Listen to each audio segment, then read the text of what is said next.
I thought you made a good point about how religion is kind of whack. And not that I don't want to put words in your mouth, but that I'm not religious. I don't like, I always thought it was weird watching people believe something just without proof.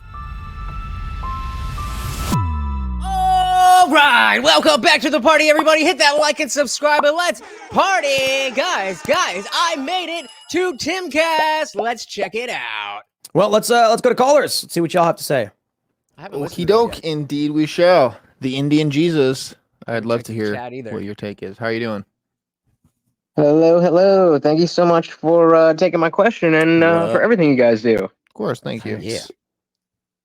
So my question, Vivek talks about the substitution theory. Like if you have a God-sized hole in your heart, something is going to fill it. So my question is, why doesn't like the anti-woke conservative side of the culture war have something to fill it, specifically like an American identity, one that says we value community, family, gratitude, the types of things that you would find within Christianity, but also like capitalism, patriotism, and things that, it doesn't conflict with Christianity. I think there's too many leftists who hate anything religion, and so they get sucked into leftist ideology by default because they throw the baby out with the bathwater. Because you need a mission. Are we not better off bringing them to our side with this American identity that doesn't conflict with Christianity? You need a mission. The left, so the right has a mission, honor God, and God gives you purpose. The left has a mission. Evil white supremacy must be destroyed. The mission we would need is like go to Mars. So we need to build a culture around a shared national identity that is mission driven. It was a lot easier during the Cold War because we had communists to worry about. We had a collective enemy. Now we don't. So these people who have no faith just say like, please, I'm desperate, give me purpose. And the left offers that to them. Just saying, love America, not enough. Support the Constitution, not enough. It's got to be like, and it's going to be hard to do when you're fighting communists, but it's got to be like a grandiose collective mission that everyone partakes in. So do you think that there's nothing outside? Because I'm personally an atheist, but like I said, I have I value Christian values very, very much. And, I try very hard on my channel to bridge the gap. And it seems like religion is such a roadblock because what I was saying, that like so many people, and I was with this way once, that like anything religion, I'm not here for it. And so everybody on the right there, it's God. And if we can all come to the same place that we believe these things, why does it matter how we came to believe those things? I'm not saying that you're wrong, that we would need something bigger, but is it possible for us to have that something bigger that drives this American identity? Yeah, we have to make it. We got to win the culture war.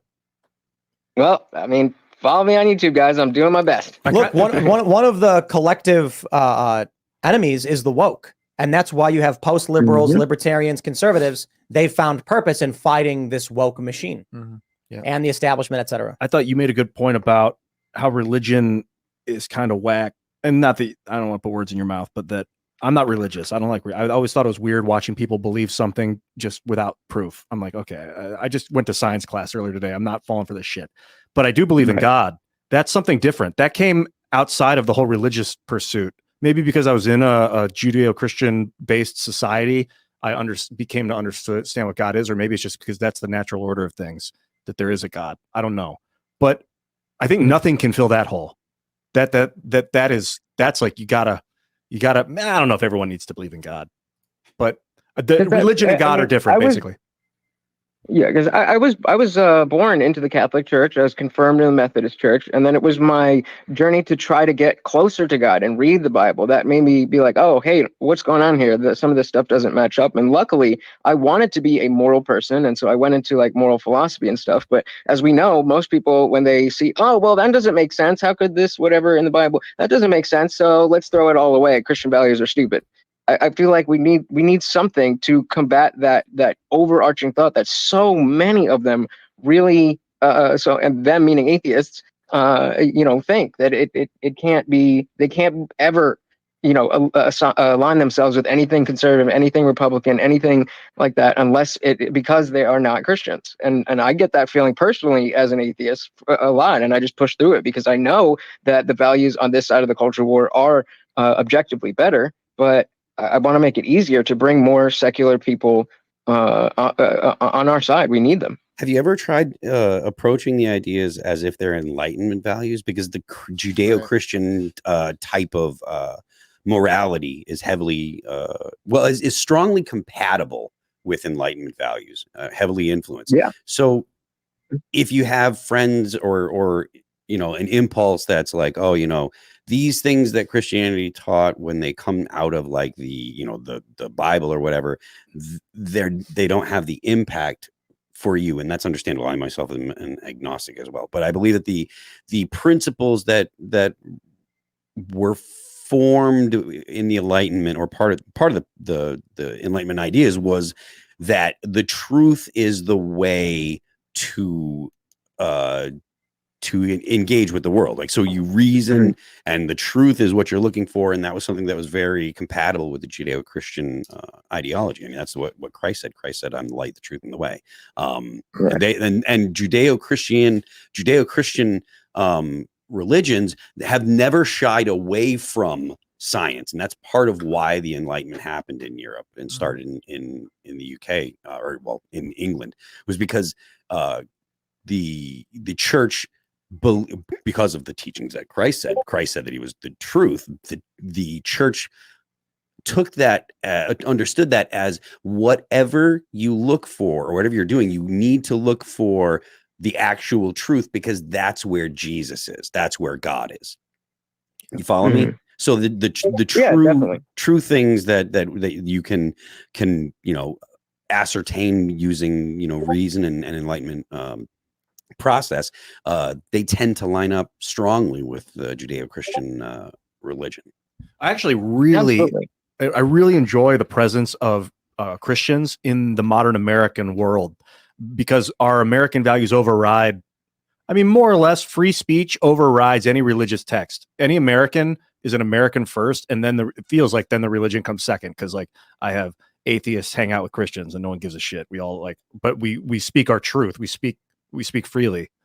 And it's awesome to see the evolution of Christianity from like back when they would execute someone for talking shit about God or Jesus. Now you can like shit all over Jesus's grave and you're totally fine in this fucking culture, because you have a free speech right to do it.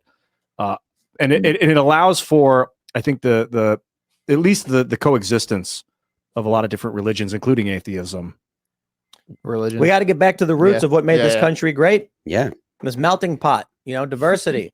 And enlightenment, inclusion, diversity, true intellectual diversity.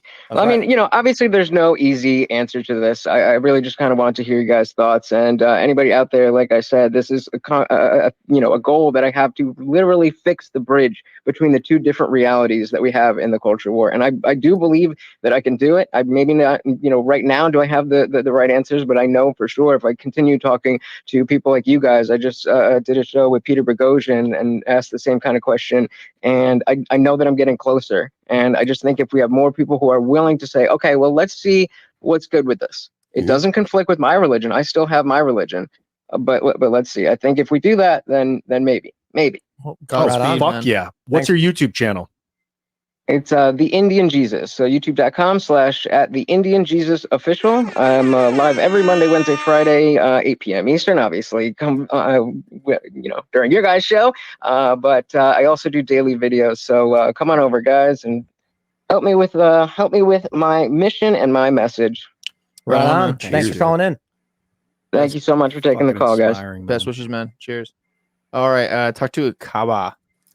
All right. So I didn't want to interrupt there. I kind of wanted you guys just to see what it was in its entirety. And let me know what you guys think. I didn't really want to interrupt Phil when he was talking about, the Enlightenment values, because if you watch this channel a lot, you definitely know that is exactly the approach that we take. And like I said, I don't necessarily think that I have all of the answers, but I know that I'm on the right path. So as long as I continue down this and I can get in front of people like Tim, like Ian, like Phil, like Peter Boghossian to test these ideas and see where there's chinks in the armor, so to speak, and clean that message up so that we do have a mission, like Tim said.